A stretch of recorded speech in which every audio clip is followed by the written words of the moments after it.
প্রথমে একটা কথা জানিয়ে রাখি, সেটা হলো ক্লাস 12 মানে 12 ক্লাস পর্যন্ত যে কোনো ক্লাসের যে কোনো বিষয়ের অধ্যায় ভিত্তিক digital MCQ mock test, PDF notes, audios এগুলো পাওয়ার জন্য এবং সকল স্টুডেন্টের সঙ্গে পরীক্ষার কম্পিটিশনে অংশগ্রহণ করে উইনার্স হিসাবে গিফট পেতে যোগাযোগ করুন স্ক্রিনে দেওয়া নাম্বারে। প্রথমে আমরা প্রশ্নটা শুনব এবং বোঝার চেষ্টা করব, তারপরে সমাধানটা শেখার চেষ্টা করব। চলো দেখি প্রশ্নে কি বলা হয়েছে। 2.8 ডেসিমিটার দৈর্ঘ্যের অন্তঃব্যাস বিশিষ্ট এবং 7.5 ডেসিমিটার লম্বা একটি জ্বালানি গ্যাস সিলিন্ডারে 15.015 কিলোগ্রাম গ্যাস থাকলে প্রতি ঘন ডেসিমিটার গ্যাসের ওজন হিসাব করে লিখি। দেখো এখানে আমাদের কি কি দিয়েছে প্রশ্নে এবং কোনটা বার করতে হবে আমরা দেখি আগে। দেখো এখানে দিয়েছে 2.8 ডেসিমিটার দৈর্ঘ্যের অন্তঃব্যাস বিশিষ্ট, তাহলে ব্যাস এখান থেকে এই পর্যন্ত এটা হচ্ছে 2.8 ডেসিমিটার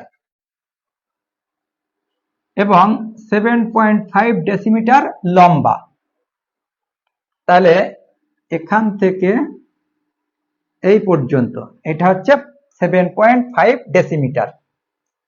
এবার ওই গ্যাস সিলিন্ডারে 15.015 কিলোগ্রাম গ্যাস, তাহলে সিলিন্ডারটার ভিতরে যে গ্যাসগুলো আছে তাদের ওজন, এটা মাথায় রাখবে। এটা কিন্তু ওজন দেওয়া হয়েছে, এটা আয়তন দেওয়া হয়নি।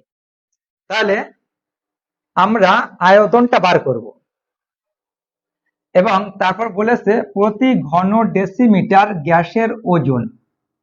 তাহলে আমরা প্রথমে পুরো সিলিন্ডারে কতটা আয়তনের গ্যাস আছে সেটা বার করব।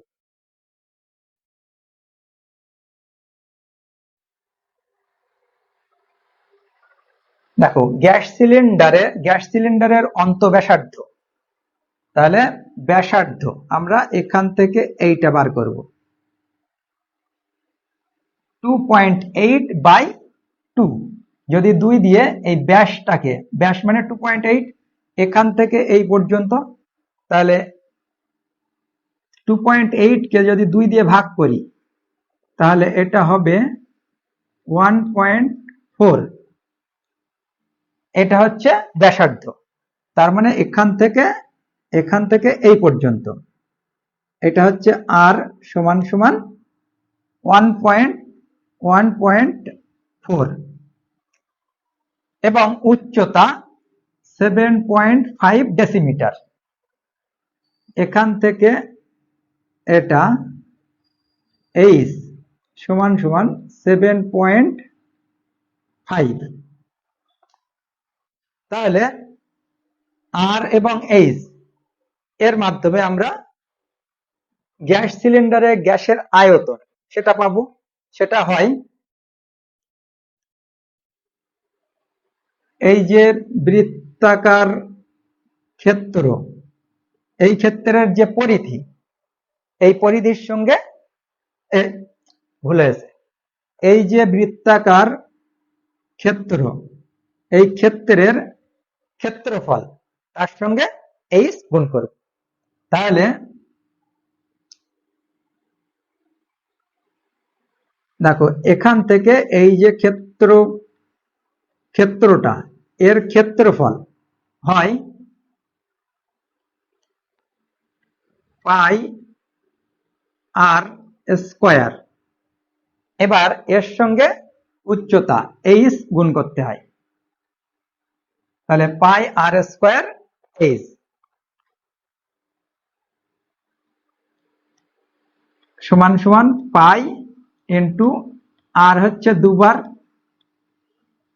ইন্টু এইচ, যেহেতু আর স্কয়ার মানে দুটো পরপর আর এর গুণফল।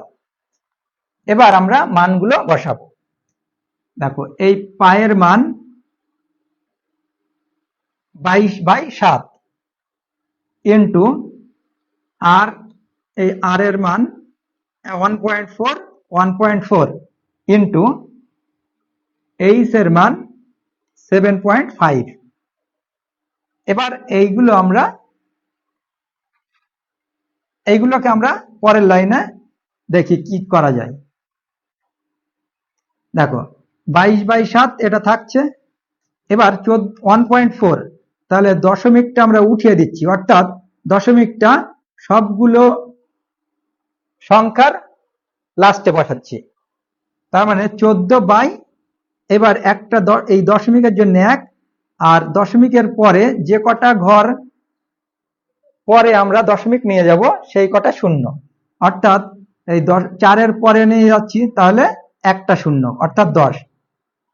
একইভাবে এখান থেকে 14/10 ইন্টু 7.5, এটা 75/10। এবার আমরা এটাকে কাটাকুটি করব।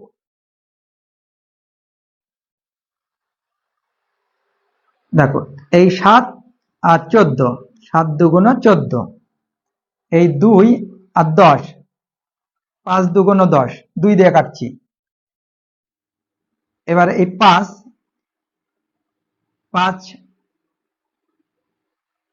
1 কে 5 আর 5 5 25, 5 15 75।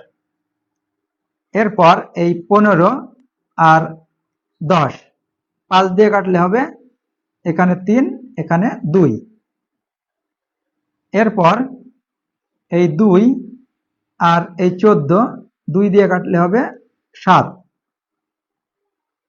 এরপর এই 10 আর 22, 2 দিয়ে কাটলে হবে 5 2 10, 11 2 22।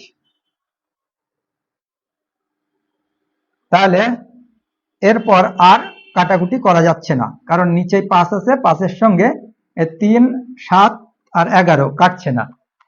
এবার উপরের গুলো গুণ করে 11 7 3, এই তিনটে গুণ করে তাকে 5 দিয়ে ভাগ করলে আমরা পাবো এই সংখ্যাটা 46.2।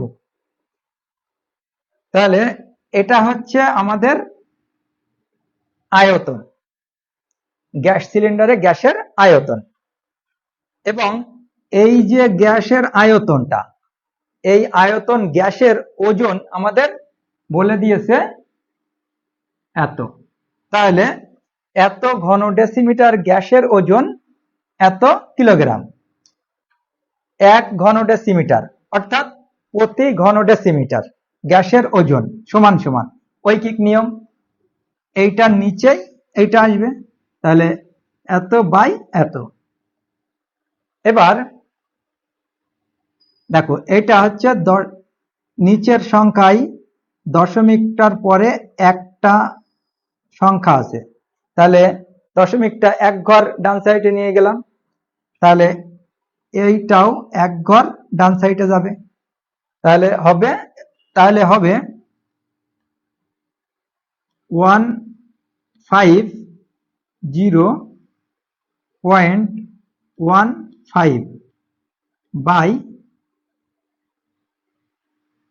462।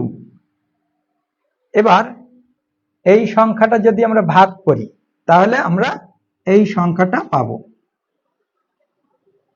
এবার এইটা তোমরা ভাগ করে দেখবে। এবার দেখো এত কিলোগ্রাম, এটাও উত্তর রাখতে পারো, অথবা কিলোগ্রাম থেকে গ্রামেও নিয়ে যেতে পারো দশমিকটা না রাখার কারণে। মানে দশমিকটা যদি না রাখতে চাও তাহলে কিলোগ্রাম থেকে গ্রামে নিয়ে যেতে হবে, মানে গ্রামে, এই ক্ষেত্রে গ্রামে যাবে যদি দশমিকটা উঠিয়ে দিতে চাই, কারণ কিলোগ্রাম থেকে গ্রাম নিয়ে যেতে গেলে 1000 দিয়ে গুণ করতে হয়, অথবা দশমিকটা 3 ঘর ডান সাইডে নিয়ে যেতে হয়। তাই এখানে দশমিকের পরে 3টে ঘর আছে, তাই কিলোগ্রাম থেকে গ্রামে গেলে দশমিকটা 3টে ঘর ডান সাইডে যাবে, অর্থাৎ 325 গ্রাম। তাহলে এটাই হচ্ছে আমাদের নির্ণীয় উত্তর।